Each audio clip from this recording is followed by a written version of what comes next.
Away and welcome back. I was actually just about to start setting up to film something for you, and then I realized that I actually didn't introduce you to this new space that we've been filming in for this last little while.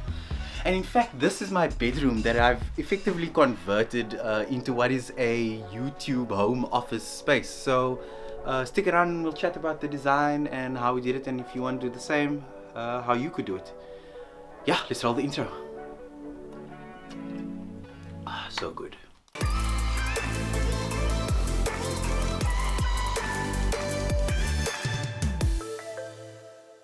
Okay, so right off the bat you can see that this is actually not a very big space, and so one of the challenges in converting this space into effectively a filming space was that there was very little space to work with, and so we had to really maximize, I guess, how things were laid out in the room. So you'll notice that everything in this room is exposed. There are no cupboards, there's nothing to hide away, and that's a kind of an aesthetic that I do very much like, and I've ran with that. It's also nice because everything is kind of quite minimalist. So I know where everything is. If I'm reaching for something, I'm looking for some certain filming equipment, or I don't know, reaching for my laptop, I know exactly where they're placed in the room because everything is so distilled and so carefully thought out. So over here you'll see the clothing rail. Now a fun fact that this clothing rail is effectively all the clothes that I own. Again, everything is very minimalist. I try to keep my wardrobe, my life as distilled as possible, and that thing makes things a lot more easy for me. I also like donate my clothes on a regular basis, so you know, things that I don't use or need, I get rid of it. If I haven't worn something in a year, it's gone. One thing that you will notice about this room are these massive windows that is letting in all of this light. You can see that nice big one over there, and then there's another one over there. So those windows let in a tremendous amount of light into this room, which makes filming in this space really amazing. So if you are wanting to film in a particular space, think about your windows, where they're positioned, how they're positioned, and then arrange your, I guess, your furniture, your bed, your desk, your whatever accordingly, so that when you're lighting yourself, your subjects that you're filming, that all of it is beautifully lit. Okay, so this is the desk area where I film most of my videos for YouTube. Now this massive window is letting in quite a bit of light, and it's actually quite dirty on the outside, but I've left the dirt on the outside of the window because those little particles on the window are actually diffusing some of that very harsh sunlight that comes in here often during like mid-afternoon and in the mornings especially.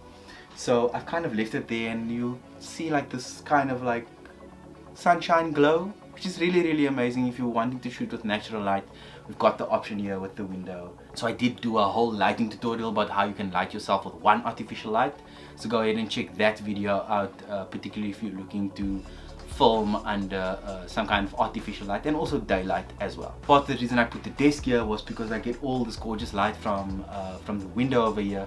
But the other thing that the desk allows me to do is to move it around the space.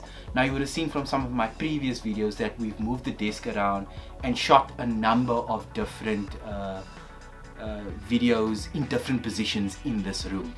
So one of the things that you're always looking for when you are going into whatever space that you are to film, whether that is your bedroom, whether it's you're on set or you're on location, is what you're looking for is depth, right? Depth is one of those things that I guess creates a sense of a kind of a cinematic look and feel to your videos, to your photos. And so you're always wanting to play with layers of depth within your videography, within your photography as well. So for example, I'm shooting this on a 24mm lens, which is really quite a wide lens, but I've zoomed it in a little bit. So you get some nice bokeh in the lights here, so it's gone all like kind of like creamy and stuff, blurred in the background, which is really great for a cinematic look. So the reason why space is such a thing, if I move closer to the camera, like this, right, you'll see that I'm still in focus. Let's just turn the ISO up a little bit here quickly.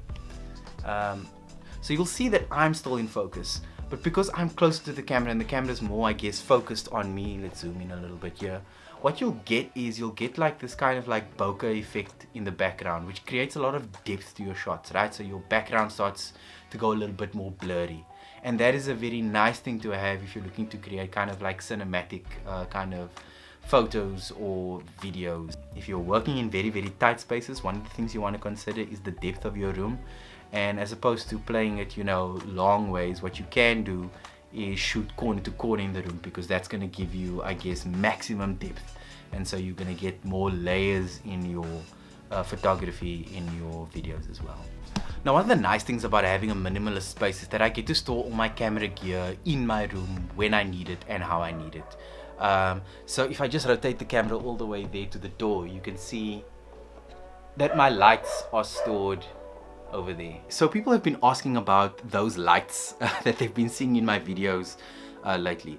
Those I picked up from builders for like 50 bucks. They are incandescent bulbs. Now they're not serving any kind of actual purpose in terms of lighting your subject. They're just practical lights that kind of just hang in my room. They do give a very beautiful effect in terms of how your shots are framed and how they're lit. We've also contrasted, I guess, that orange glow from the incandescent bulb. You'll see that at the bottom here, this blue glow coming from under the desk, and that's effectively just a LED that we've put a blue lighting gel over, and that's creating like this contrast between the orange light and I guess this like nice blue glow from the desk.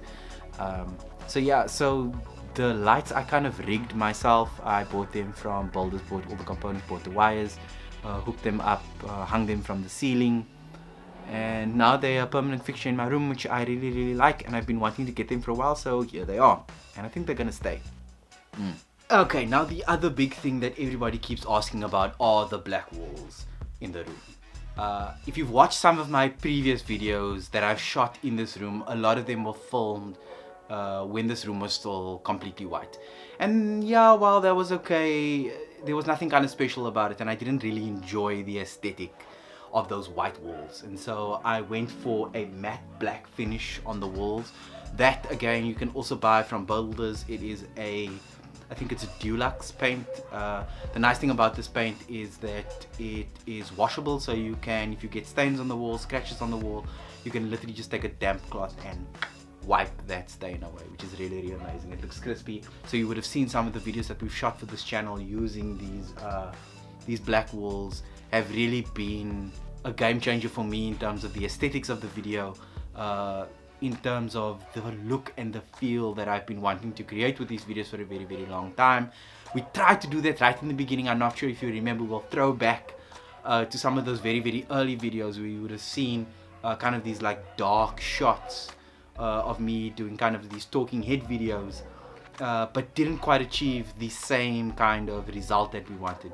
And so painting these walls completely matte black was absolutely the right choice. Okay, so that's the quick tour. I really hope this video was helpful. Yeah, I hope this gave you some kind of idea of what you could do with the space that you're living with, how to maximize that space efficiently, and if you're wanting to, I don't know, shoot some content, shoot videos, shoot photos, how this aesthetic can potentially help you in your filmmaking and your photography. Cool. As always, if you've been enjoying this content, please remember to hit that subscribe button. I would really appreciate that. And I will see you in the next one. Ciao.